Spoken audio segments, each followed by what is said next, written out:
CNG চালিত autorickshaw ধর্মঘট, তারপরও একটি অটোরিকশার দেখা পেয়ে রোগী নিয়ে বিড়ম্বনা পোহাতে চাননি শ্যামলীগামী এই যাত্রী জসিম।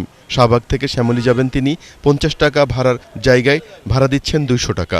একই অবস্থা অন্যদেরও।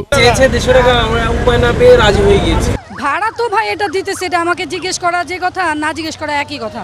একজন চেয়েছে ৫০০ টাকা। আমাদের দেশে কেমন যেদিন হয়ে যাবে সেদিন ঠিক হয়ে যাবে, এর আগে না।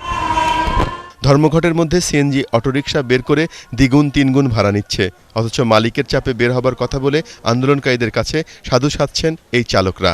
মালিকরা বলতেছে যদি আজকে গাড়ি না বের করেন তো চাবি দিব না, চাবি দিয়ে যাবে। চাবি ঠিক গেলে তো আমাকে খাওয়া লওয়ার কষ্ট। মতিঝিলের চিত্র একই।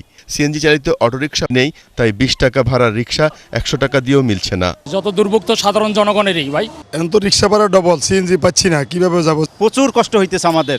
রিক্সা ভাড়া ১০০ টাকা চাইছে মতিঝিলের থেকে যাত্রাবাড়ি। ৩০ টাকা জেনুইন ভাড়া চায় ৬০ টাকা। সবখানেই যাত্রীদের দুর্ভোগ।